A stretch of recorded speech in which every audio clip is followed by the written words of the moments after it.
Merci à l'équipe d'entreprendre.cm de m'interviewer ce matin et de me donner cette opportunité de parler de mes initiatives, plutôt de nos initiatives que nous avons pu mettre sur pied.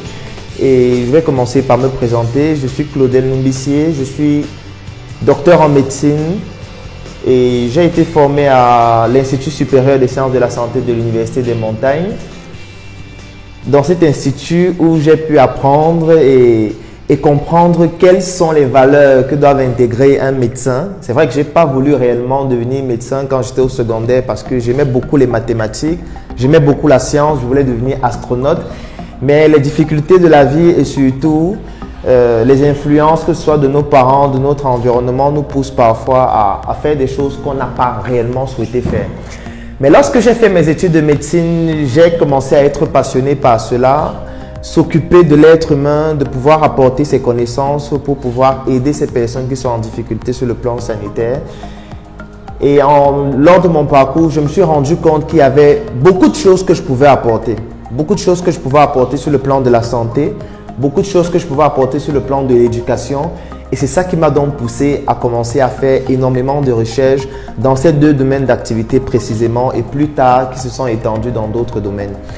Juste après ma formation, j'ai mis sur pied un projet qui s'appelle SOS Médecins Cameroun avec plusieurs de mes collègues.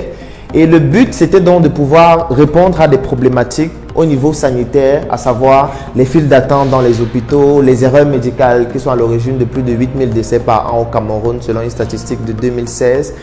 Des problèmes liés à la structuration de notre système de santé parce que ce qu'il faut savoir, c'est qu'il existe 3 types de médecine. La médecine primordiale et primaire qui consiste à intervenir avant que le patient ne tombe malade. La médecine secondaire et tertiaire qui consiste à intervenir quand le patient est déjà malade. Par exemple, si vous souffrez de paludisme et qu'on doit vous prendre en charge, là on est en train d'intervenir sur ce qu'on appelle la médecine secondaire. Et la médecine tertiaire consiste à prendre en charge un patient qui souffre déjà des complications d'une maladie. C'est par exemple des patients qui souffrent de cancer et qui ont déjà des métastases. Donc, leur faire passer des traitements à type de chimiothérapie et de radiothérapie, là c'est la médecine tertiaire. Et je me rendais donc compte que dans notre système de santé, il est beaucoup plus axé sur la médecine secondaire et tertiaire, sans une sécurité sociale couverte à grande partie par l'État, ce qui pousse alors énormément de dérives. Parce que lorsqu'un patient, par exemple, doit arriver dans un hôpital, il est obligé de dépenser lui-même de ses poches pour pouvoir se faire prendre en charge. Et quand on sait qu'on est dans un pays où le niveau de vie est très bas, les gens n'arrivent pas à s'alimenter, les gens n'arrivent pas à assouvir leurs besoins de base. Ça devient très compliqué de se faire prendre en charge de façon convenable lorsque ces exigences-là ne sont pas respectées. Et j'ai mené quelques recherches pour pouvoir essayer de comprendre comment ça se fait dans d'autres pays. Et j'ai compris très rapidement qu'en fait, c'est un héritage colonial, ce type de médecine-là, parce que même en Occident, c'est pareil. Et en Chine, j'ai découvert quelque chose d'assez incroyable, parce qu'en Chine, le concept est plutôt différent. Et je vais expliquer ça en prenant un exemple. Imaginez peut-être que vous êtes dans votre maison et vous avez le plafond qui est percé et l'eau commence à couler. Il y a 2 mesures pour pouvoir résoudre ce problème. Soit vous prenez un fût et vous mettez là pour recueillir de l'eau tous les jours. Ça résout le problème d'une certaine façon, sauf que vous êtes en train d'agir en aval. Et ça, c'est ce qu'on appelle la médecine secondaire et tertiaire. Ça veut dire qu'il y a un problème qui est là.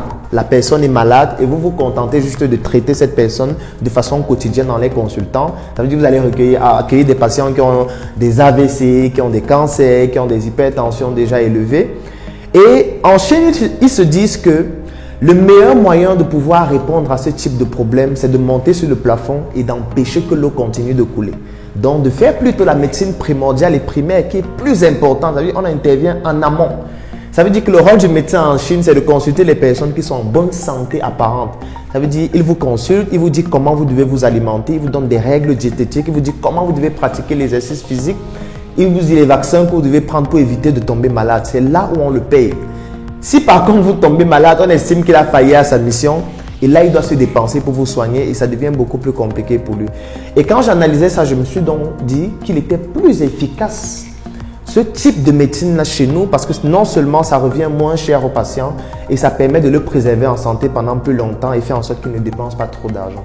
Donc c'est sur ces principes-là que mes collègues et moi, nous avons décidé de mettre sur pied le projet SOS Médecins Cameroun, qui est inspiré de SOS Médecins France, qui a été fondé par le docteur Dominique Lascar, qui est un formidable médecin, et le docteur Henri Yuan, qui est actuellement le président, afin de pouvoir apporter des prestations en termes de médecine primordiale et primaire, de soins de santé primaire, de campagnes de sensibilisation et de dépistage en utilisant ce qu'on appelle désormais la disruption du numérique. Parce que vous devez savoir que le développement des nouvelles technologies de l'information et de la communication et surtout de l'intelligence artificielle a entraîné une disruption dans tous les secteurs d'activité. Donc il n'y a aucun secteur d'activité aujourd'hui qu'on ne peut plus dont le numérique n'impacte pas. Donc nous avons donc trouvé qu'il était important de pouvoir impliquer le numérique dans ce secteur d'activité qu'est la médecine, qui est un secteur assez fermé, et d'apporter donc nos prestations et aider ces personnes-là qui la plupart des fois ont des difficultés. J'ai l'habitude de dire que le numérique dans le secteur de la santé a entraîné un phénomène que j'appelle le cœur double. Ça veut dire que chacun de nous a désormais deux cœurs. Il y a le cœur qui est dans la poitrine que tout le monde connaît. Et le deuxième cœur, c'est la jauge de batterie de notre téléphone. Et désormais, il est même plus important que le premier. Parce que dès que votre téléphone a déjà 5% de batterie, vous commencez à chercher de façon compulsive une prise électrique afin qu'il ne s'arrête pas. Et on le contrôle même plus que le premier parce qu'on a toujours son téléphone, on se rassure qu'il est bien chargé, qu'il est très propre. Mais si vous demandez à quelqu'un quand est-ce que vous avez fait votre ECG pour la dernière fois, parfois ils ne savent même pas ce que c'est que l'ECG. Donc ils contrôlent plus le deuxième que le premier. Donc, grâce au numérique, nous avons pu faire des réalisations qui sont assez remarquables. Par exemple, en ce qui concerne des conseils médicaux que nous dispensons via nos plateformes en ligne, nos applications, à ce jour, en 2 ans et demi, nous avons déjà eu plus de 24 000 patients. Et je peux vous dire que c'est assez incroyable et impressionnant de se rendre compte que, étant donné que les réseaux sociaux sont anonymes, les personnes se ressentent beaucoup plus à l'aise d'exprimer des problèmes qu'ils n'expriment pas à l'hôpital. Et là, je prends un exemple. Plus de 70% des patients qui nous contactent via nos plateformes digitales souffrent des problèmes de dysfonction érectile lorsqu'il s'agit des hommes. Alors, ce sont des difficultés pour l'organe génital externe de se mettre en érection. Et ça, c'est une statistique qu'il n'y a pas à l'hôpital. Parce que nous avons plusieurs médecins qui ont fait des tests dessus et qui avaient des statistiques vraiment moins de 5%.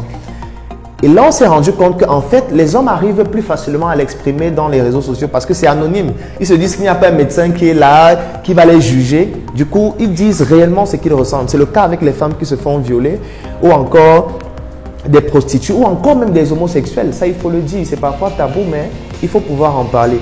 Donc, avec cette solution, nous avons pu apporter des réponses à ce type de problématique-là puisqu'il existe des solutions, mais sauf que les patients ne vont pas se faire consulter.